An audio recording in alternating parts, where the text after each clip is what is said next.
কোরআন পড়লে লাভ কি? লাভগুলো এবার শুনতে থাকেন। 1 নাম্বার, কোরআন যেই ঘরের মধ্যে বেশি পড়বে মানুষ, তাদেরকে প্রতিদান আল্লাহ বাড়ায়া দিবে। শুধু তাই নয়, তাদের মর্যাদা একের পর এক আল্লাহ বাড়াইতেই থাকবেন। সূরা ফাতির আয়াত নাম্বার 29, 30 নাম্বার আয়াতে আল্লাহ বলেন, আউযু বিল্লাহি মিনাশ শাইতানির রাজীম, ইন্নাল্লাযীনা ইয়াতলুনা কিতাবাল্লাহি ওয়া আকামুস সালাত ওয়া আনফাকু মিম্মা রাযাকনাহুম সিররাও ওয়া আলানিয়া।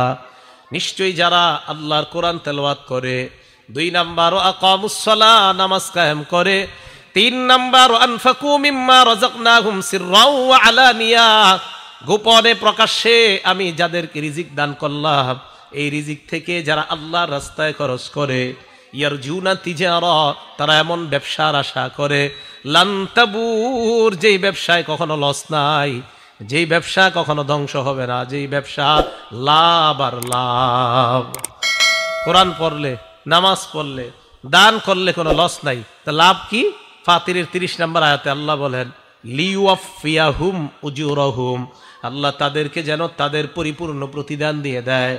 ওয়ায়াজিদাহুম মিন ফাদলি, আল্লাহ যেন তাদেরকে প্রতিনিয়ত তাদেরকে অনুগ্রহ বৃদ্ধি করে দেয়।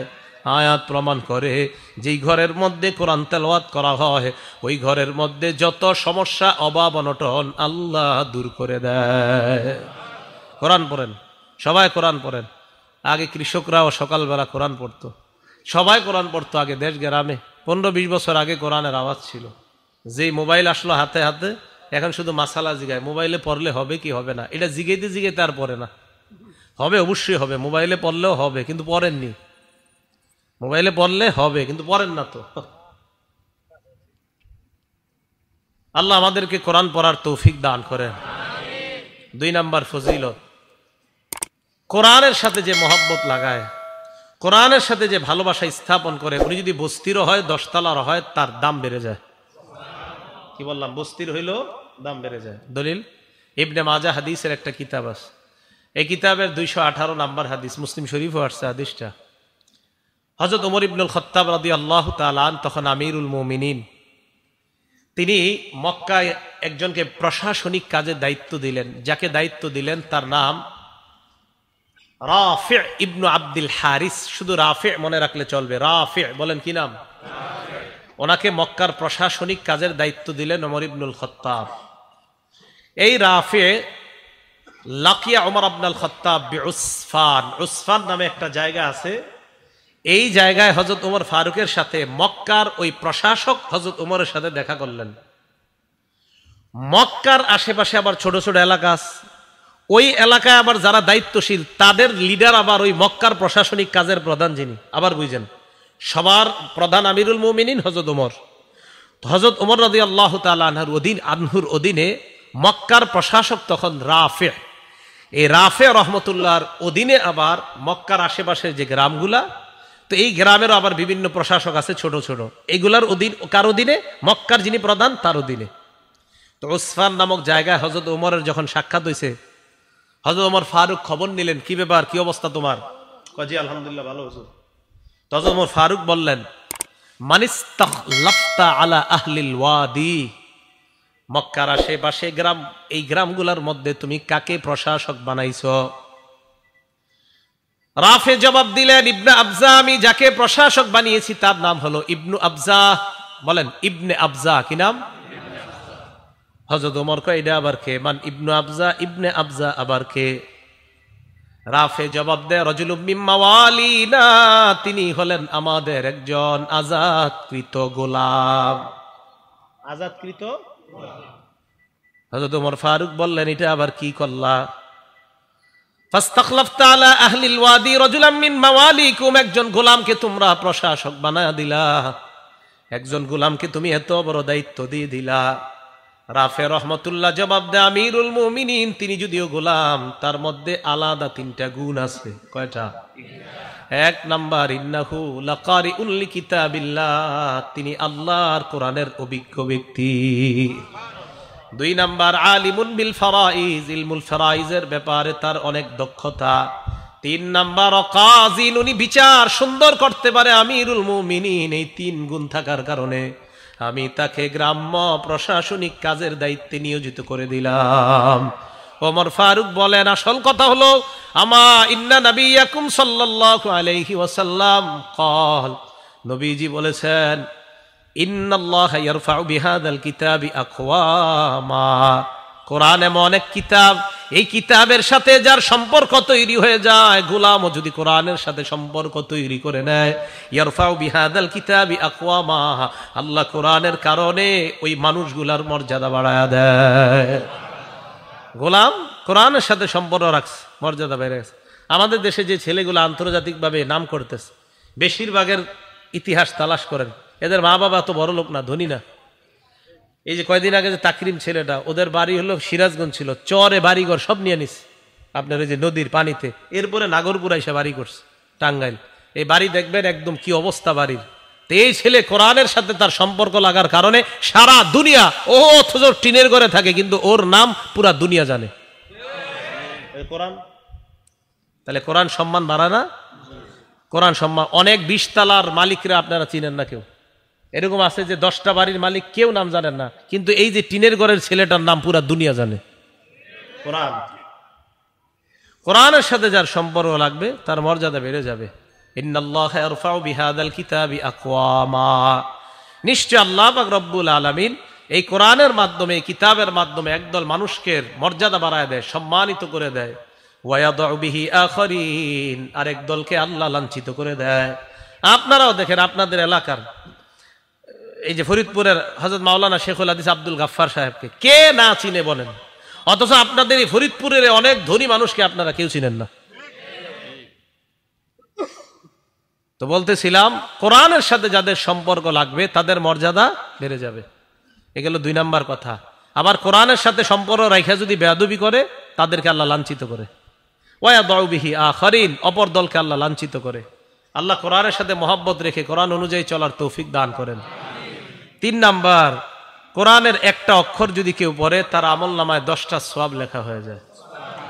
তিরমিজি শরীফের 2910 নাম্বার হাদিসের বর্ণনা, ক্বালা রাসূলুল্লাহি সাল্লাল্লাহু আলাইহি ওয়াসাল্লাম, আল্লাহ নবী বলেন, মান ক্বারা হারফাম মিন কিতাবিল্লাহ ফালাহু বিহি হাসানা ওয়াল হাসানাতু বিআশরি আমসালিহা। নবীজি বলেন, কোরআনের একটা অক্ষর যদি কেউ পড়ে, তার আমলনামার সাথে সাথে 10টা সওয়াব লিপিবদ্ধ হয়ে যায়। পড়েন আমার সাথে, আলিফ লাম মিম। সবাই পড়ছেন না? আল্লাহ নবী বলেন, লা আকুলু আলিফ লাম মিম হারফুন, আলিফ লাম মিম পুরাটা একটা অক্ষর, এটা আমি বলি না। ওয়ালাকিন আলিফুন হারফুন, আলিফ একটা অক্ষর, লামুন হারফুন, লাম একটা অক্ষর, মিমুন হারফুন, মিম আর একটা অক্ষর। এই আলিফ লাম মিম তোমরা পড়লা, আল্লাহ নবী বলেন তোমাদের আমলনামায় 30টা সওয়াব লিপিবদ্ধ হয়ে গিয়েছে। 4 নাম্বার, কোরআন যে পড়ায় আর যে পড়ে তাদেরকে নবী দুনিয়ার সর্বোত্তম ব্যক্তি বলছে। কোরআন যে পড়ে আর যে পড়ায় তাদেরকে দুনিয়ার সর্বোত্তম ব্যক্তি বলছে। এই তিরমিজি শরীফের আগের হাদিসটা 2909 নাম্বার হাদিস, ক্বালা রাসূলুল্লাহি সাল্লাল্লাহু আলাইহি ওয়াসাল্লাম, খায়রুকুম মান তাআল্লামাল কুরআনা ওয়া আল্লামা, তোমাদের মধ্যে সর্বোত্তম ওই ব্যক্তি যে কোরআন শিখে এবং অন্যকে শিখায়। এলাকার ছোট্ট ছোট্ট মক্তবের মধ্যে উস্তাদরা ছাত্রদেরকে পড়ায়, বলো আলিফ, ছাত্র পড়ে আলিফ, বলো বা, ছাত্র পড়ে বা, বলো 2 নুক্তাওয়ালা কফ, ছাত্র পড়ে 2 নুক্তাওয়ালা কফ। এই যে উস্তাদ পড়ে আর ছাত্র পড়ে, উস্তাদ পড়ায় আর ছাত্র পড়ে, আল্লাহ নবীর ভাষায় নবী বলেন, আমি তোমাদেরকে দুনিয়ার সর্বোত্তম ব্যক্তি বলে ঘোষণা করলাম। আপনি মানেন আর না মানেন, রসুলের কথা, এটা মানতেই হবে। না মানলে আপনার লস, মানলে আপনার লাভ। তাহলে যারা পড়ছে মাদ্রাসায়, যারা পড়াচ্ছে, তারা দুনিয়ার সর্বোত্তম ব্যক্তি। 5 নাম্বার, যে ব্যক্তি কোরআন পড়ে তার দৃষ্টান্ত সুস্বাদু গ্রামযুক্ত কমলা লেবুর মতো। কমলা লেবু যদিও আসলে কমলা লেবু না, এটা আরবে পাওয়া যায়, ফলটা উত্রুজ্জার মতো আসছে হাদিসে। উত্রুজ্জাটা অনেকটা মালটার মতো, তবে মালটা না, এটা আরবে পাওয়া যায়। সহিহ বুখারী হাদিস নাম্বার 5427 নাম্বার হাদিস। ক্বালা রাসূলুল্লাহি সাল্লাল্লাহু আলাইহি ওয়াসাল্লাম, আল্লাহ নবী বলেন, মাসালুল মুমিনিল্লাযী ইয়াকরাউল কুরআন কামাসালিল উতরুজ্জা, যেই মুসলমান, যেই মুমিন কোরআন পড়ে তার দৃষ্টান্ত হলো মালটার মতো বা কমলা লেবুর মতো।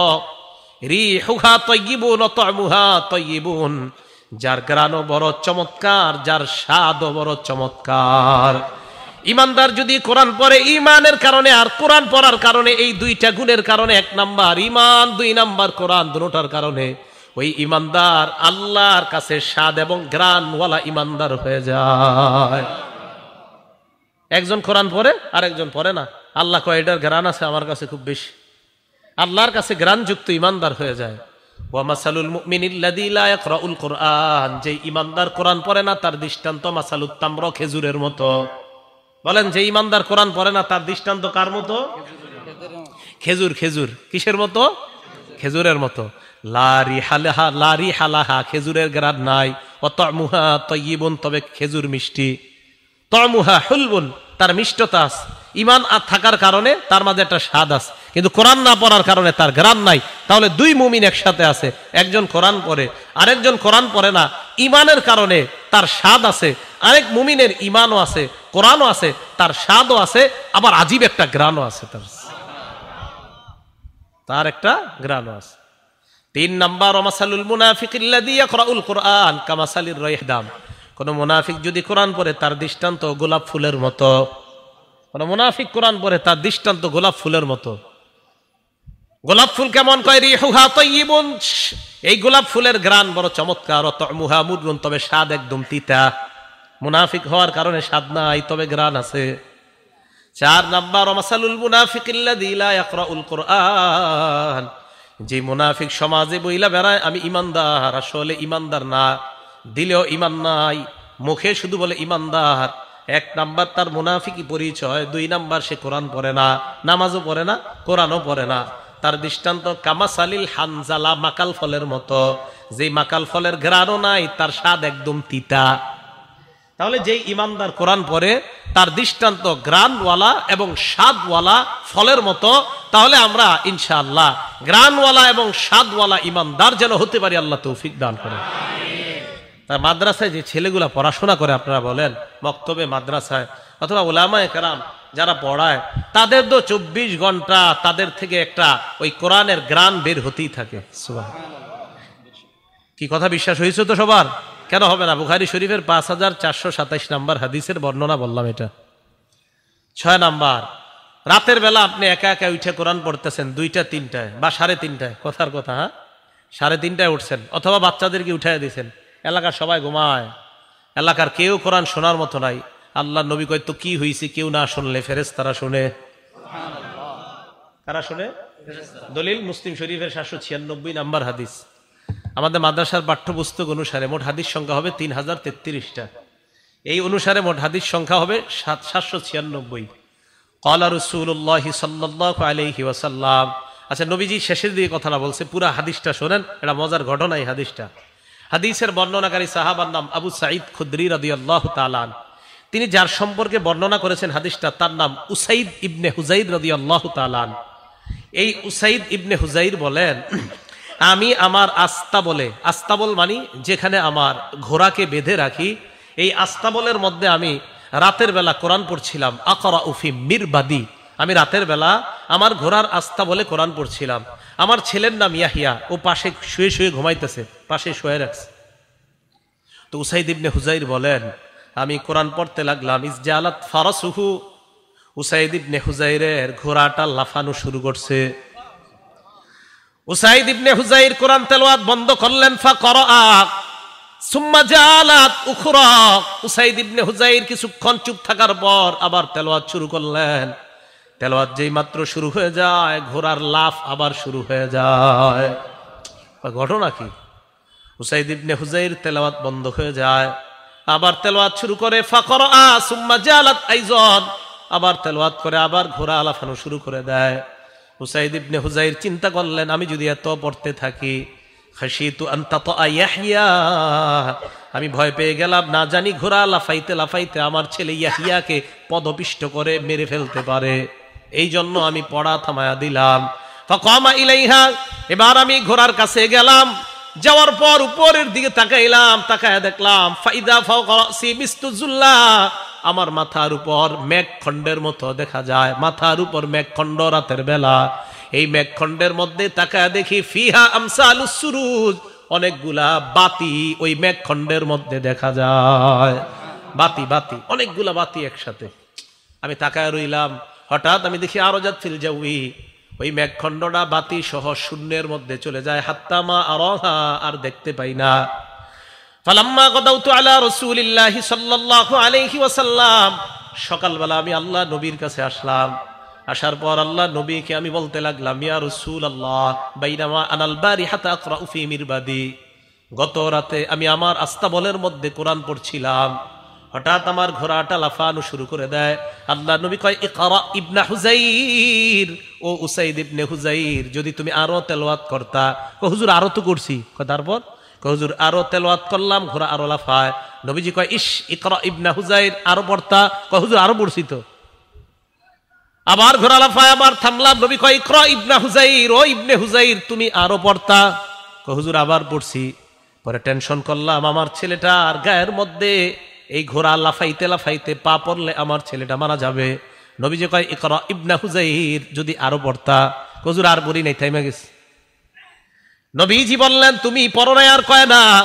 এবার আল্লাহ নবী কয়, ও উসাইদ ইবনে হুজাইর, রাতের বেলা তুমি যখন তেলাওয়াত করতেছিলা, ওই মেঘখণ্ডের মধ্যে যাদেরকে দেখলা, যেই বাতিগুলা দেখলা, এইগুলা বাতি না, তিলকাল মালাইকাতু তাসতামিউ ইলাইকা, এরা হলো আল্লাহর ফেরেশতা, তোমার কোরআন শুনতেছিল। এরা আল্লাহর ফেরেশতা। বলে 3টা 3:30টায় উঠা কোরআন পড়লে কি লস আছে? বলে না কা। এখন কথা হলো, হুজুর 3টা বাজে বাচ্চাগুলারে উঠানো কেমন? প্রশ্ন হইতে পারে, ঠিক না? সহিহ বুখারী 699 নাম্বার হাদিস। বলেন কোন কিতাব? কোন কিতাব? হাদিস নাম্বার 699। বলেন 699। আব্দুল্লাহ ইবনে আব্বাস রাদিয়াল্লাহু তাআলা আনহুর বর্ণনা। এইটা একটু কইতে হইব, কার বর্ণনা? আব্দুল্লাহ ইবনে আব্বাস। ওনার বয়স তখন 10। বলেন বয়স কত? 10। বয়স তখন। আর আব্দুল্লাহ ইবনে আব্বাস রাদিয়াল্লাহু তাআলা আনহু قال, আব্দুল্লাহ ইবনে আব্বাস রাদিয়াল্লাহু তাআলা আনহুমার বর্ণনা, তিনি বলেন, বিত্তু ইনদা খালাতি মাইমুনা রাদিয়াল্লাহু তাআলা আনহা, আমি আমার খালা মাইমুনার বাড়িতে রাত্রিবেলা যাপন করলাম। জানোনি কেন রাত্রি যাপন করলাম? রাতের বেলা আমার টার্গেট আল্লাহ নবী কি করে এটা দেখব। আমি আমার খালার বাড়িতে রাত্রি যাপন করলাম। হঠাৎ আমি দেখলাম, ফাকামান নবিয়্যু সাল্লাল্লাহু আলাইহি ওয়াসাল্লাম ইউসাল্লি মিনাল লাইল, আল্লাহ নবীকে দেখলাম রাতের বেলা নবী তাহাজ্জুদ নামাজে দাঁড়ায় যায়। এবার প্রশ্ন, তাহাজ্জুদ নামাজে কখন দাঁড়ায়? সহিহ বুখারীর বর্ণনা 183 নম্বর হাদিসের মধ্যে আসছে। আব্দুল্লাহ ইবনে আব্বাসই বলেন, হিনা ইয়াবকা সুলুসুল লাইলিল আখির, রাতের 1/3 যখন, তখন আল্লাহ নবী দাঁড়ায়। আরেকটা বর্ণনা, আল্লাহ নবী যখন দাঁড়িয়েছেন, হাত্তা ইদান তাসাফাল লাইল, রাত যখন অর্ধেক হয়ে যায়, এই অর্ধেক হওয়ার পর বিলাইলিন ক্বাবলাহু বিলাইলিন আও বাদাহু, হয়তো রাতের ওই অর্ধেক হওয়ার একটু আগে অথবা রাত অর্ধেক হওয়ার একটু পরে আল্লাহ নবী জাগ্রত হইলেন। রাত অর্ধেক হওয়ার একটু আগে অথবা একটু পরে নবী জাগ্রত হইলেন। হওয়ার পর আমি দেখলাম আল্লাহ নবী নামাজের মধ্যে দাঁড়াইলেন। এটাই বর্ণনাটা। আরেক বর্ণনা আছে, লম্বা বর্ণনা, নবী উঠলেন, ফাজাআলা ইয়ামসাহুন নাওমা আন ওয়াজহিহি, সহিহ বুখারী 183 নম্বর হাদিস। মুখ থেকে সব সরাইলেন এইভাবে। এটা সুন্নত, মনে রাখবেন। ঘুম থেকে উঠা এইভাবে চোখ ঢলবেন, এইভাবে দেখবেন ঘুম চলে যাবে। আমার রাসূল করছে, করবেন, ঘুম যাক আর না যাক, নবী যেটা করছেন এরকম। তো নবীজি উঠছেন, ওঠার পর ফাকামা ইলা শান্নিন মুআল্লাকা, আল্লাহ রাসূল এক জায়গায় যাইতেন, পাশে ওনার দেয়ালের মধ্যে একটা পানির মশক ঝুলানো থাকতো, এটা আনতেন। তা আনার পর আব্দুল্লাহ ইবনে আব্বাস বলেন, আমি দেখলাম পুরা কি করে। এরপর ওযু করলেন, আমিও করলাম। এরপর নামাজে দাঁড়াইলেন, আমি কুমতু আন ইয়াসারিহি, নবীজির বাম পাশে দাঁড়াইলাম। নবীজি কি করলেন, আখাযা বিরাসি, আমার মাথাটা দইরা, আকামানি আন ইয়ামিনিহি, আমার ডান পাশে দাঁড় করায় দিলেন। এখন আপনাদের প্রশ্ন, হুজুর আব্দুল্লাহ ইবনে আব্বাসের বয়স যে 10 বছর, এটা কই পেলেন? হইতে পারে প্রশ্ন। হ্যাঁ, আব্দুল্লাহ ইবনে আব্বাসের বয়স যে 10 বছর, এটা কোথায় পেলেন? মুসনাদ আহমদ হাদিস নাম্বার 3437 নাম্বার হাদিসে আছে। আব্দুল্লাহ ইবনে আব্বাস বলেন, আমি যখন রাতের বেলা আল্লাহ রাসূলের সাথে তাহাজ্জুদ নামাজে দাঁড়াইলাম, ওয়া আনা ইয়াউমা ইযিন ইবনু 10 সিনিনা, তখন আমার বয়স 10। বয়স কত? 10। বয়স কত? 10। তো সমস্যা কোথায়? 10 বছরের বাচ্চা যদি রাতে 3টা 3:30টায় ওঠে, সমস্যা আছে? আর কেন নাই সমস্যা? ওই 3টায় উঠা ও নামাজ পড়বে, তাহাজ্জুদ পড়বে, আল্লাহর কাছে দোয়া করবে। প্রশ্ন, হুজুর কেন দোয়া করবে? সহিহ বুখারীর বর্ণনা, ইয়ানজিলু রাব্বুনা আযজা ওয়া জাল ফি কুল্লি লাইলাতিন ইলাস সামাঈদ দুনিয়া হিনা ইয়াবকা সুলুসুল লাইলিল আখির। রাতের 1/3 যখন হয়ে যায়, প্রত্যেক রাত্রে আমার রব প্রথম আসমানে আসে।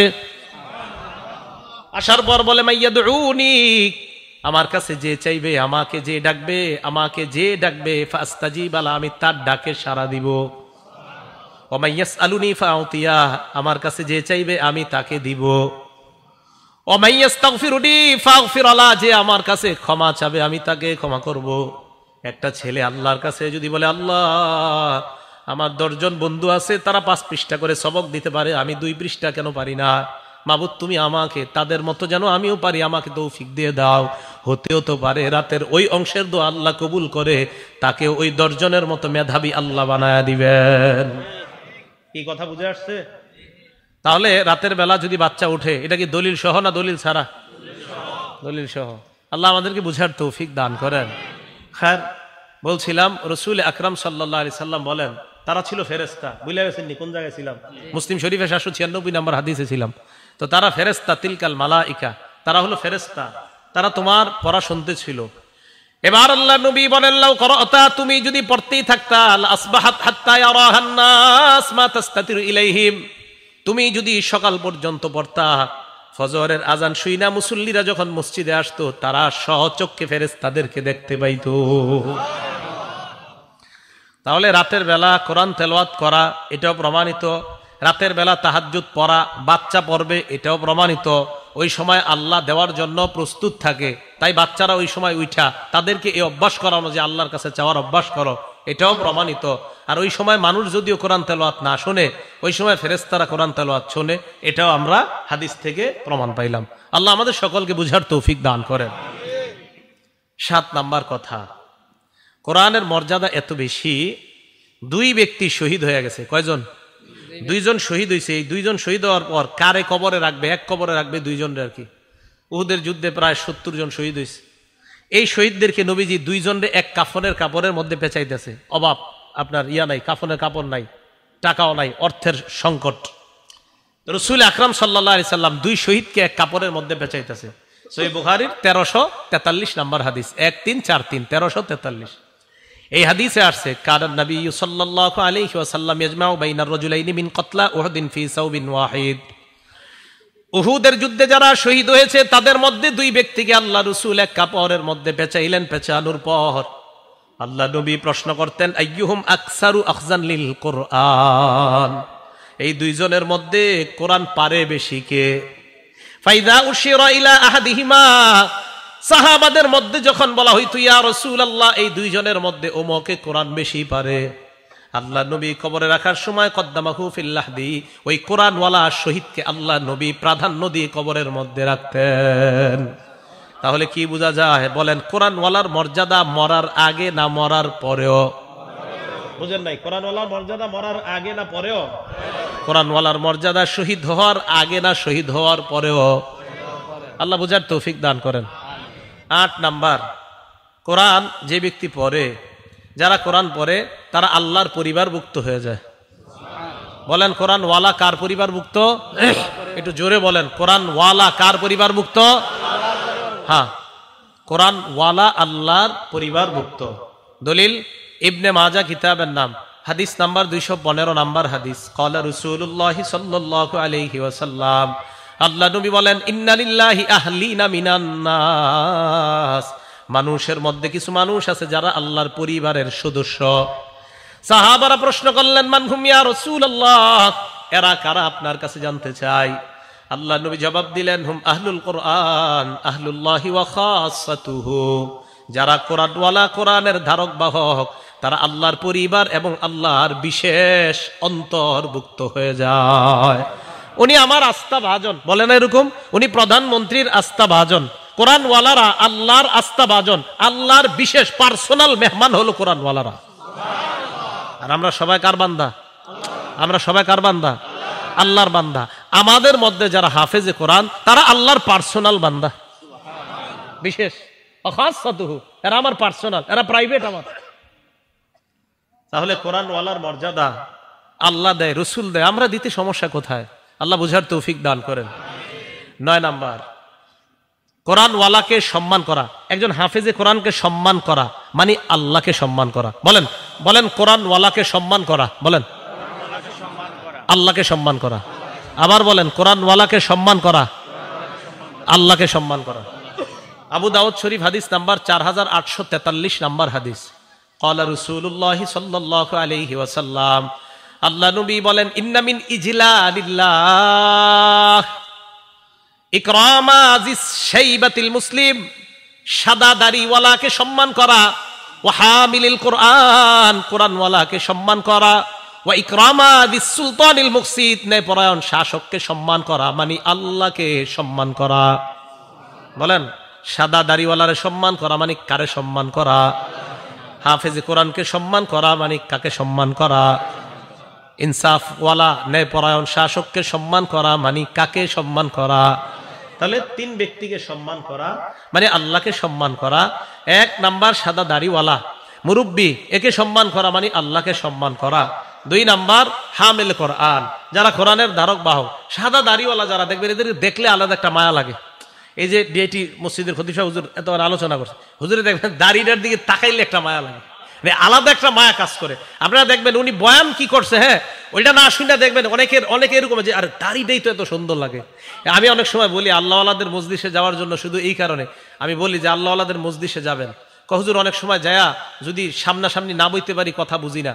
আমি কেন, অনেক সময় অনেক জায়গার মাইকের সমস্যা থাকার কারণে 3-4 তালা মসজিদে কথা বোঝা যায় না। আমি কই চেষ্টা করবেন আল্লাহওয়ালাদের মজলিসে গিয়া কি বলে ওইটা জানা দরকার নাই, খালি তাকায় থাকবেন, কতক্ষণ শুধু তাকায় থাকবেন, এইভাবে দেখতে থাকবেন। এই সাদা দাড়িওয়ালা আল্লাহওয়ালাদের দিকে শুধু তাকায় থাকবেন। এই যে তাকায় থাকবেন দেখবেন ভিতরে পরিবর্তন শুরু হয়ে গেছে। এটা আল্লাহওয়ালাদের একটা আজীব আল্লাহর সাথে সম্পর্ক। তো সাদা দাড়িওয়ালাদেরকে দেখলে দেখবেন অটোমেটিক অন্তর একটা শ্রদ্ধা তৈরি হয়ে যায়। রাসূল আকরাম সাল্লাল্লাহু আলাইহি সাল্লাম বললেন, সাদা দাড়িওয়ালাকে সম্মান করা, কোরআনওয়ালাকে সম্মান করা, আর ইনসাফগার ন্যায়পরায়ণ শাসককে সম্মান করা মানে কাকে সম্মান করা? তাহলে আমরা কোরআনওয়ালাকে সম্মান করবো তো ইনশাআল্লাহ। আল্লাহ তৌফিক দান করেন। 10 নাম্বার, এক সাহাবার বিয়া করার টাকা নাই। কি করার টাকা নাই? বিয়া করার টাকা নাই, মোহরানা দেওয়ার মতো টাকা নাই। নবীজি শুধু কোরআন থাকার কারণে এটাই মোহরানা ধরে বিয়ে দিয়ে দিস। সহিহ বুখারী হাদিস নাম্বার 5030 নাম্বার হাদিস। আপনারা মনে করছেন এটা কি কোনো গল্প টল্প হইতে পারে যে এরকম বিয়ার কাহিনী? এটা বুখারী শরীফে আছে, 5030 নাম্বার হাদিস। নবীজির কাছে এক মহিলা আসার পর কয়, ইয়া রাসূলুল্লাহ ইন্নী ওয়াহাবতু লাকা নাফসি, হুজুর আমি আমারে আপনার কাছে দান করে দিলাম। আমাদের আয়েশা সিদ্দিকা এগুলা যখন দেখতো, কোনো মহিলা এসে বলতো, হুজুর আমি নিজেরে আপনার কাছে দান করে দিছি, বলতো আচ্ছা মহিলাদের শরম করে না আপনার এগুলা কয় আয়েশা? আমার এরকম বলতেন। আচ্ছা যাই হোক, তা এক মহিলা এসে কয়, হুজুর আর এটা আল্লাহর ফায়সালা, আল্লাহ তাআলা আমাদের নবীজির ব্যাপারে ফায়সালা করেছিলেন, কোন নারী যদি আপনাকে নিজের দান করে দেয় আপনি অধিকার রাখেন এই নারীর ব্যাপারে, এটা আল্লাহ তাআলা ফায়সালা করছে। তো যাই হোক, এক মহিলা এসে বলতেছে, হুজুর আমি নিজেকে আপনার জন্য দান করে দিলাম। নবী সাল্লাল্লাহু আলাইহি সাল্লাম মহিলার কথা শুনে নিচের দিকে মাথা দিলেন। এক সাহাবা দাঁড়ায় কয়, হুজুর ইনলাম ইয়াকুন লাকা ফিহা হাজা, হুজুর মহিলা আপনারা যা বলছে, আপনার যদি এখানে কোনো আগ্রহ না থাকে, হুজুর জাউযিনিহা, এই মহিলাটারে আমার সাথে বিয়ে দিয়ে দেন। নবী সাল্লাল্লাহু আলাইহি সাল্লাম কয়, তোমার সাথে বিয়ে দিয়ে দিব? কয় জি হুজুর। মাজা ইনদাকা, কি আছে তোমার? টাকা পয়সা আসেনি? লা ইয়া রাসূলুল্লাহ, আল্লাহর কসম হুজুর কিছু নাই। নবীজি বললেন, ইযহাব ইলা আহলিকা ফানজুর, বাসা যাও দেখো তোমার হাল ইনদাকা মিন শাইইন, কিছু আছে কিনা দেখো তালাশ করে। ওয়ালাউ খাতিমাম মিন হাদিদ, লোহার একটা আংটিও যদি হয় তালাশ করে পাইলে আমার কাছে নিয়ে আসো। সাহাবা আয়েশা কয়, হুজুর লোহার আংটিও নাই, আমার কাছে সবচেয়ে মূল্যবান দামি জিনিস হলো আমার এই লুঙ্গিটা। কথাগুলা শুধু শুধু শুনতেছেন, এই নিয়তে শুই না, মাঝে মাঝে একটু ভাইবেনও। এক সাহাবা নবীজির কয়, হুজুর লুঙ্গিটা ছাড়া কিছু নাই। তাদের দিলগুলা কত সাফ ছিল, ঠিক না? কত সাফ দিলওয়ালা মানুষ ছিলেন তারা। হুজুর এই লুঙ্গিটা ছাড়া আর কিছু নেই। নবী সাল্লাল্লাহু আলাইহি সাল্লাম কয়, লুঙ্গিটা এত সাফ ছিল। একটা হাদিস মনে পড়ে গেছে, এই শোনায় দিই। তিরমিজি শরীফের 3375 নাম্বার হাদিস। এক সাহাবা নবীজির কাছে আসছে, আসার পর কয়, ইয়া রাসূলুল্লাহ ইন্না শারা'i আল ইসলাম কদ কাসুরাত আলাইয়া, হুজুর ইসলামের এত বিধিবিধান আমি মুখস্থ রাখতে পারি না। কত সহজ সরল দেখেন। নবীজি কয়, তো কি করবো এখন কও? হুজুর আখবিরনি বিআমালিন, এমন একটা আমল আমার সংক্ষেপে শিখাইয়া দেন, আতাশাব্বাসু বিহি, আমি যেটা সবসময় আমল করতে পারি, যেহেতু সব মনে রাখতে পারি না, সংক্ষেপে একটা শিখাইয়া দেন যেটা আমলও করতে পারি, মনেও রাখতে পারি, আর মরলে যেন হুজুর তাড়াতাড়ি জান্নাতে যেতে পারি। নবী সাল্লাল্লাহু আলাইহি সাল্লাম কয়, লা ইয়াজালু লিসানুকা রাতাবাম মিন যিকরিল্লাহ, তোমার এই জিহ্বাটা সর্বদা যেন আল্লাহর জিকিরে তরু তাজা হয়ে যায়। জিহ্বাটা সর্বদা আল্লাহর জিকির দ্বারা ভিজিয়ে রাখবা, আল্লাহর জিকির দ্বারা সিক্ত রাখবা, মরবা আর আল্লাহর জান্নাতে প্রবেশ করবা। খুব সহজ সরল ছিলেন সাহাবায়ে কেরাম। যাই হোক, বলতেছিলাম তোকে হুজুর লুঙ্গিটা ছাড়া আমার কিছু নাই। আল্লাহ নবী কয়, মিয়া তোমার এই লুঙ্গি যদি মোহর দাও, এটা কাইটা যদি অর্ধেক দাও, অর্ধেক দিয়ে তো কষ্ট হবে তোমার পড়তে, আর অর্ধেক যদি তোমার বউরে দাও, না যাও, বিয়া হবে না। কথা কিন্তু শেষ। নবীজি ডাক দিলেন, এই শোনো শোনো শোনো, হাল মা কামিনাল কোরআন, তো বিমাজা মা কামিনাল কোরআন, অথবা মা কামিনাল কোরআন, কোরআনের কিছু পারোনি তুমি? সাহাবা কয়, হুজুর জি, সূরাতুন কাজা ওয়া কাজা, ওই সূরাটা আমার মুখস্থ আছে। আল্লাহ রাসূল কয়, মাল্লাকতুকা হা বিমা মা কামিনাল কোরআন, শুধু কোরআনের কয়েকটা সূরা মুখস্থ পারো, এটাই মোহরানা ধরে তুমি এই মেয়েটাকে শিখাইয়া দিবা, বাস এটাই মোহরানা, মেয়েটাকে তোমার সাথে আমি বিয়ে দিয়ে দিলাম। কোরআনের দাম আছে, আল্লাহ বুঝার তৌফিক দান করেন। 11 নাম্বার কথা, কিয়ামতের ময়দানে কোরআনওয়ালাকে বলা হবে, পড়ো আর উপরে ওঠো, পড়ো আর উপরে ওঠো, পড়ো উপরে ওঠো, পড়ো উপরে ওঠো। যখন শেষ করবা পড়া, ওখানে গিয়ে তোমার স্টেজ শেষ হবে। আবু দাউদ শরীফ 1464 নাম্বার হাদিস, ক্বালা রাসূলুল্লাহি সাল্লাল্লাহু আলাইহি ওয়াসাল্লাম, আল্লাহ নবী বলেন, ইউকালু লিসাহিবিল কোরআন, কোরআনওয়ালাকে বলা হবে, করা ওয়ারতাকি, পড়তে রাহো আর চড়তে রাহো, পড়ো আর চড়ো, পড়ো আর চড়ো, পড়ো আর ওঠো, পড়ো আর ওঠো, পড়তে থাকো এবং উঠতে থাকো। ওয়ারাত্তিল কামা কুনতা তুরাত্তিলু ফিদ দুনিয়া, ধীরস্থির ভাবে পড়ো, যেমন দুনিয়াতে ধীরস্থির ভাবে পড়তা, ধীরস্থির ভাবে পড়ো। হাফেজ সাহেব যারা আছেন, তারাবিতে ধীরস্থিরতার সাথে পড়বেন ইনশাআল্লাহ। হাফেজে কোরআন কারা কারা ছাত্র আছেন এই জায়গায়? হাফেজে কোরআন, হ্যাঁ ইনশাআল্লাহ। আমি খুব ধীরস্থিরতার সাথে পড়ি, পড়বেন তো ইনশাআল্লাহ? আমরা তারাবির সালাতে ইনশাআল্লাহ ধীরস্থিরতার সাথে আমরা কোরআন পড়বো। রাসূল আকরাম সাল্লাল্লাহু আলাইহি সাল্লাম বলেন, ধীরস্থির ভাবে কোরআন পড়বা, যেমন তুমি ধীরস্থিরতার সাথে দুনিয়াতে কোরআন পড়তা। ফাইন্না মানজিলাকা ইনদা আখিরি আয়াতিন তাকরাউহা, তোমার শেষ সীমানা হলো তুমি যেই জায়গায় শেষ আয়াতটা পড়বা, ওই আয়াত শেষ করবা, ওটাই হবে তোমার শেষ সীমানা। হাফেজে কোরআন সূরা ফাতিহা শুরু করবে, না সে গিয়ে যদি শেষ হয়, তার মর্যাদা হবে 6236টা। কয়টা? 6200। ওলামা ছাড়া অন্যরা বলেন 6236 না 6666 নাকি 66? বলেন আমার সাথে, বলেন 6000, বলেন 666। এটা প্রসিদ্ধ, বলেন এটা প্রসিদ্ধ। 6236, এটা বিশুদ্ধ। বলে একটা প্রসিদ্ধ আর একটা বিশুদ্ধ। প্রসিদ্ধটা উচিত মানা না বিশুদ্ধটা? আল্লাহ বুঝার তৌফিক দান করেন। তাহলে 6666 প্রসিদ্ধ, 6236 বিশুদ্ধ। হ্যাঁ, আজকে বাসায় গিয়ে গনেন, গনলে 6236টাই হবে। তো ঠিক আছে, হাফেজে কোরআন পড়তে পড়তে যখন শেষ আয়াত পড়বে, ওটাই হবে তার শেষ সীমানা, ওই মর্যাদায় আল্লাহ তাকে অধিষ্ঠিত করবেন। 12 নাম্বার, হাফেজে কোরআনকে কিয়ামতের ময়দানে কোরআন গিয়ে বলবে, এই আমারে চিনো চিনো? তো হাফেজে কোরআন বলবে, না মা আরিফুক, আমি চিনি না তোমারে। আরে আমার চিনো না? না চিনি না। মুসনাদে আহমদ 22950 নাম্বার হাদিস। এই কোরআন গিয়ে হাফেজে কোরআন বলবে, হাল তারিফুনি, আমারে চিনো? তো বলবে, না মা আরিফুক, আমি চিনি না। কোরআন বলবে, আনা সাহিবুকাল কোরআন, আমি হলাম তোমার দুনিয়ার সাথী কোরআন। আনাল্লাযী আযমাতুকা আনাল্লাযী আযমাতুকা ফিল হাওয়াজির, আমি ওই কোরআন, যেই কোরআন তোমাকে দিনের বেলা পিপাসার্ত রেখেছিলাম, অথবা আযমাতুকা ফিল হাওয়াজির, দিনের বেলা খাইতে দেই নাই, ওয়া আসহারতু লাইলাতাক, রাতের বেলা ঘুমাইতে দেই নাই। এরপর এই কথা বলার পর ইউতাল মুলকা বিয়ামিনিহি, ওই হাফেজে কোরআনের ডান হাতে জান্নাতের মালিকানা দিয়ে দেওয়া হবে। ওয়াল খুলদা বিয়াসিরিহি, অথবা বিশিমালিহি, বাম হাতের মধ্যে জান্নাতে থাকার সর্বদা যেন থাকতে পারে। প্রথমে মালিকানা, এরপর হলো রেজিস্টার, প্রথমে মালিকানা, সেল পারমিশন, প্রথমে মালিকানা, আপনারা জায়গা জমিন কিনলে সেল পারমিশন, এরপরে আপনারা যান, টিন লাগে, টিন লাগার পর রেজিস্ট্রেশন করতে হয়, হাফেজে কোরআনের ডান হাতে মালিকানা দেওয়ার পর অল খুলদা বিশিমালিহি, বাম হাতে জান্নাতে চিরস্থায়ীভাবে থাকার সার্টিফিকেট দেওয়া হবে।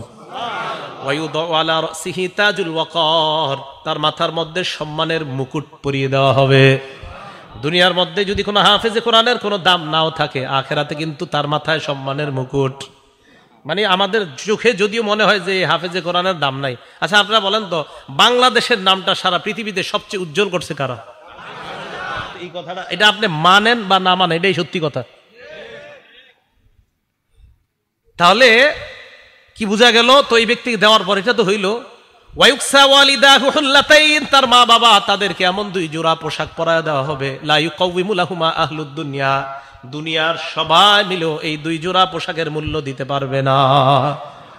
আর মা বাবা তো গরিব, একটা কথার কথা, বড় লোক হইলেও হবে, গরিব হইলেও তো একটা কথার কথা। আমার মানে মনে হয় এই জায়গাটা, বড় লোক মানুষ উনি হইলে তো না, উনি বুঝতে পারবে যে আমারে আল্লাহ তাআলা এত সম্মান দিলেন, তো গরিব যদি হয় ও তো আজীব হয়ে যাবে, বিমা খুশি না হাজিহি, আরে আমগরে এইগুলা পড়ানো হয়েছে কেন? জবাব দেওয়া হবে, লিয়াখজি ওয়ালাদিকুমাল কোরআন, তোমাদের সন্তান কোরআন ধারণ করছে, এই কারণে আল্লাহর পক্ষ থেকে তোমাদেরকে এই সম্মান দেওয়া হলো। তাহলে কোরআন যিনি গ্রহণ করে তার মর্যাদা আছে শুধু না, তার মা বাবারও মর্যাদা আছে। প্রত্যেক ঘরে ঘরে অন্তত একজন সন্তান হাফেজে কোরআন বানান, আল্লাহ তৌফিক দান করেন। এই গেল আপনার 12 নাম্বার কথা। 13 নাম্বার কথা, কোরআন কিয়ামতের ময়দানে কোরআন ওয়ালার জন্য সুপারিশ করবে। সহিহ ইবনে হিব্বান 124 নাম্বার হাদিস, ক্বালা রাসূলুল্লাহ সাল্লাল্লাহু আলাইহি ওয়াসাল্লাম, আল্লাহ নবী বলেন, আল কোরআনু শাফিউন মুশাফফা, কোরআন এমন সুপারিশকারী যার সুপারিশ গ্রহণ করা হবে। মান জালাহু আমামা, কোরআন যে সামনে রাখবে মানে কোরআন অনুযায়ী আমল করবে, কদাহু ইলাল জান্নাহ, কোরআন তাকে টানতে টানতে জান্নাতের দিকে নিয়ে যাবে। ওমান জালাহু খালফা যহরিহি, কোরআন যে পিছনে রাখবে, কদাহু ইলান নার, কোরআন তাকে জাহান্নামে নিয়ে যাবে। বলেন নাউজুবিল্লাহ। এখন যেন জাহান্নামে যাইতে না হয়, তাই হাফেজে কোরআন যারা আছেন, অথবা যারা 10টা সূরা মুখস্থ করছেন, অথবা যারা 20টা মুখস্থ করছেন, আপনারাও ভালো করে শোনেন কিন্তু কি করণীয় আমাদের। এখন মনে রাখবেন, আমরা যারা কোরআন তেলাওয়াত করব, এই কোরআন তেলাওয়াত করার সময় সাধারণত আমরা বিশেষভাবে 6টা বিষয় মাথায় রাখবো। বলেন কয়টা? 6টা বিষয় আমরা মাথায় রাখবো। 1 নাম্বার, আমরা যখন কোরআন তেলাওয়াত করব তখন আমাদের মাথায় যে বিষয়টা রাখবো সেটা হলো কোরআন নিয়ে গবেষণা করা। বলেন কোরআন নিয়ে কি করা? গবেষণা করা। এখন কথা হলো, আমাদের মাদ্রাসার ছাত্ররা কি করবে? ওদেরকে দেখেন প্রথম 3 বছর আরবি সাহিত্যে পারদর্শী করা হয়, এরপরে আরো 2 বছর আরবি সাহিত্যের কিতাব পড়ানো হয়, কাফিয়া আছে ওই জামাতগুলোতে গিয়ে এরপর তাকে কোরআন দেওয়া হয়। কোরআন তরজমা মোটামুটি আয়ত্ত করার পর এরপর তাফসিরে জালালাইন আরবি টু আরবি তাফসির তাকে শেখানো হয়। এরপরে তাফসিরে বাইজবি, এটাও আরবি কিতাব, তাকে শেখানো হয়। এরপরে সহিহ বুখারীর মধ্যেও তাফসির অধ্যায় আছে, মুসলিম শরীফেও তাফসির অধ্যায় আছে। এইভাবে তাদের হাতে কোরআনগুলা তুলে দেওয়া হয়। কারণ কোরআনের ভাষা যেহেতু ইংরেজি এবং ফার্সি, তাই আমাদের মাদ্রাসার সন্তানগুলাকে আগে আরবি ব্যাকরণ শেখানো হয়। কি কোরআনের ভাষা কি? হ্যাঁ, তো এই বিষয়টা বুঝেন না কেন? খুব মানে কয় কি হুজুর তো মুক্ত ব্যক্তি দিতে পারেন না এর কোরআন বুঝতে? কোরআনের ভাষা কি? হাদিসের ভাষা কি? তাই তাকে আগে 3 বছর আরবি সাহিত্যের উপর পারদর্শী করানো হয়, এরপর 2 বছর আরবি সাহিত্যের কিতাব পড়ানো হয়। এরপরে মোটামুটি আরবি রপ্ত হইলে তখন তাকে কোরআনের অনুবাদ পড়তে দেওয়া হয়। এরপরে আরবি টু আরবি অনুবাদ তাফসিরে জালালাইন ওইটা পড়তে দেওয়া হয়। কি কথা বুঝে আসছে সবার? এখন আসেন তো, কোরআন পড়ার সময় 1 নাম্বার কোরআনের আয়াত নিয়ে চিন্তা ভাবনা করা। সূরা সদের 29 নাম্বার আয়াতে আল্লাহ বলেন, কিতাবুন আনজালনাহু ইলাইকা মুবারাক, এই কিতাব আমি আপনাকে দিয়েছি, এটা বরকতপূর্ণ, লিয়াদাব্বারু আয়াতিহি, যাতে মানুষ এই কোরআনের আয়াতগুলা নিয়ে চিন্তা করতে পারে। 2 নাম্বার, যারা হাফিজে কোরআন আছেন অথবা যারা কয়েকটা সূরা মুখস্থ করছেন, প্রতিদিন চর্চা করতে হবে। শোনেন, যারা আলামতারা থেকে 10টা সূরা মুখস্থ করছেন, চর্চার অভাবে যদি 2টা ভুলে যান, আল্লাহর কাছে জবাবদিহিতা করতে হবে, চর্চা কেন করেন নাই। হাফেজে কোরআনরা প্রতিনিয়ত কোরআন চর্চা রাখবেন। সহিহ বুখারীর বর্ণনা 5033 নাম্বার হাদিস, ক্বালা রাসূলুল্লাহ সাল্লাল্লাহু আলাইহি ওয়াসাল্লাম, আল্লাহ নবী বলেন, তাআহাদুল কোরআন, কোরআন তোমরা প্রতিনিয়ত চর্চা করো, প্রতিনিয়ত পড়বা, অভ্যাস করে নাও কোরআনের সাথে তোমরা চর্চা, একদিনও মিস করবা না। ফাওয়াল্লাযী নাফসি বিয়াদিহি লাহু আশাদ্দু তাফাসসিয়াব মিনাল ইবলি ফি উকলিহা ওটের বাঁধন খুলে দেওয়ার পর দ্রুতগামী ওট যেমন দ্রুত দৌড়িয়ে পালিয়ে যায়, কোরআন যারা পড়ছে, পড়ার পর যারা চর্চা না করে তাদের থেকে কোরআন ওই দ্রুতগামী ওটের চাইতে আরো দ্রুত পালিয়ে যায়। বলেন নাউজুবিল্লাহ। এই জন্য সাধারণত বাচ্চাদেরকে মাদ্রাসায় রাখার চিন্তা করা হয়। কেন? মাদ্রাসায় রাখলে ওর রেয়ারটা যেন ভালো থাকে, তাই তাকে মাদ্রাসায় রাখার ফিকির করা হয়। কারণ মাদ্রাসায় না রাখলে ওরে যদি 2 ঘন্টার ছুটি দেন, ও ভিডিও গেমস খেলবে, ও মোবাইলে গেমস খেলবে, ও বাজারে গিয়ে ভিডিও গেমসের দোকানে গেমস খেলবে। এই জন্য মাদ্রাসায় রাখলে ওর রেয়াদের মাদ্দাটা আরো ভালো হয়। আল্লাহ আমাদেরকে বুঝার তৌফিক দান করেন। 3 নাম্বার, কোরআন মাঝে মাঝে অন্যের কাছ থেকে শোনা এবং মাঝে মাঝে কোরআন অন্যের কাছ থেকে শ্রবণ করা। সহিহ বুখারী হাদিস নাম্বার 5055 নাম্বার হাদিস। আব্দুল্লাহ ইবনে মাসউদ রাদিয়াল্লাহু তাআলা আনহুকে রাসূল বললেন, ইকরা আলাইয়া, তুমি আমাকে কোরআন পড়ে শোনাও। আব্দুল্লাহ ইবনে মাসউদ জবাব দিলেন, আকরাউ আলাইকা ওয়া আলাইকা উনজিলা ইয়া রাসূলুল্লাহ, আমি আপনাকে কোরআন পড়ে শোনাবো, কোরআন না আপনার উপর নাজিল হয়েছে। উহিব্বু আন আসমাহু মিন গায়রি, কোরআন মাঝে মাঝে অন্যের কাছ থেকে আমার শুনতে মনে চায়। তাহলে কোরআন মাঝে মাঝে অন্যের কাছ থেকে শোনা। 4 নাম্বার, কোরআন মাঝে মাঝে অন্যকে শোনানো। সহিহ বুখারী হাদিস নাম্বার 4964 নাম্বার হাদিস। বলেন তো মাদ্রাসার ছাত্ররা একজন আরেকজনকে কোরআন শোনায় কিনা? আপনার বৃহস্পতিবার ওই যে সবিনা হয়, এরপরে আমুক্তা সাতসবক, এগুলো একজন আরেকজনকে শোনায়। তো কোরআন মাঝে মাঝে অন্যেরটা শোনা, মাঝে মাঝে নিজে অন্যকে শোনানো। অন্যকে শোনানোর দলিল বুখারী শরীফের 4964 নাম্বার হাদিস। যেখানে আমি প্রত্যেকটা কথা দলিল দিয়ে এই কারণে বলতেছি, আপনার সন্তানকে মাদ্রাসায় দিয়ে আপনি ঠকেন নাই, আপনি জিতে গেছেন এবং ঠকবেন না, আপনি জিতে যাবেন ইনশাআল্লাহ। তো 4964 নাম্বার হাদিসে আসছে, রাসূল সাল্লাল্লাহু আলাইহি সাল্লাম ওনার সাহাবা উবাই ইবনে কাবকে বলে, উবাই, ইন্নাল্লাহা আমারানি আন আকরা আলাইকা, উবাই আল্লাহ আমাকে বলছে আমি যেন তোমারে কোরআন পড়ে শোনাই। হযরত উবাই বলে, ইয়া রাসূলুল্লাহ আল্লাহু সাম্মানি, হুজুর আল্লাহ কি আমার নামটা নিছে? নবীজি বলে, হ্যাঁ, আল্লাহু সাম্মানি লাকা, আল্লাহু সাম্মাকা লি, আল্লাহ তোমার নামটা ধরেই বলছে তোমাকে যেন আমি কোরআন পড়া শোনাই। দেখছেন, হযরত উবাই ইবনে কাব হলো সাহাবাদের মধ্যে সবচেয়ে শ্রেষ্ঠ কারি। এই জন্য উবাই ইবনে কাবের কোরআনের সাথে এত গভীর সম্পর্কের কারণে আল্লাহ উবাই ইবনে কাবের নাম বলছেন। 5 নাম্বার, কোরআন যখন আমরা পড়ব, কোরআন পরিত্যাগ করার কখনো চিন্তা করব না। কোরআন পরিত্যাগ করলে রাসূল কিন্তু কিয়ামতের মাঠে আমাদের বিরুদ্ধে মামলা করবে। সূরা ফুরকানের 30 নাম্বার আয়াতে আল্লাহ বলেন, ওয়াকালা রাসূলু ইয়া রাব্বি ইন্না কওমি ইত্তাখাযু হাযাল কুরআনা মাহজুরা, আল্লাহ বলবে, হে আমার রব, আমার সম্প্রদায় এই কোরআনকে পরিত্যাগ করেছে। তাহলে কোরআন পরিত্যাগ করার চিন্তা করা যাবে না। 6 নাম্বার, মাথায় রাখবেন, পড়ার সময় চিন্তা করবেন আমার পড়া কি শুদ্ধ হইতেছে নাকি হয় না, এই চিন্তা করা। এই জন্য কোরআন শিখতে হবে কোরআনের অভিজ্ঞ ব্যক্তিদের থেকে। বলেন, কোরআন শিখতে হবে কাদের কাছ থেকে? তাহলে এবার বলেন তো, হাফেজে কোরআন হইতে হবে কাদের কাছে? হাফেজদের কাছে। হাফেজে কোরআন হইতে হবে কাদের কাছে? হাফেজের কাছে। অভিজ্ঞ ব্যক্তি থেকে কোরআন শিখার দলিল সহিহ বুখারী 4999 নাম্বার হাদিস। রাসূল আকরাম সাল্লাল্লাহু আলাইহি সাল্লাম বলেন, খুজুল কোরআন মিন আরবাআ, 4 জনের থেকে তোমরা কোরআন শিখো। মিন আব্দুল্লাহ ইবনে মাসউদ, 1 নাম্বার আব্দুল্লাহ ইবনে মাসউদ, 2 নাম্বার সালিম, সালেম থেকে শিখো। 3 নাম্বার উবাই ইবনে কাব, 4 নাম্বার মুআজ ইবনে জাবাল। এই 4 জন থেকে তোমরা কোরআন শিখো, কারণ তারা 4 জন কোরআন বড় চমৎকার পড়ে। আব্দুল্লাহ ইবনে মাসউদের ব্যাপারে তো আল্লাহ রাসূল বলেন যে ইবনে মাসউদ যেইভাবে কোরআন পড়ে আল্লাহ কোরআনটা এইভাবেই নাজিল করছে।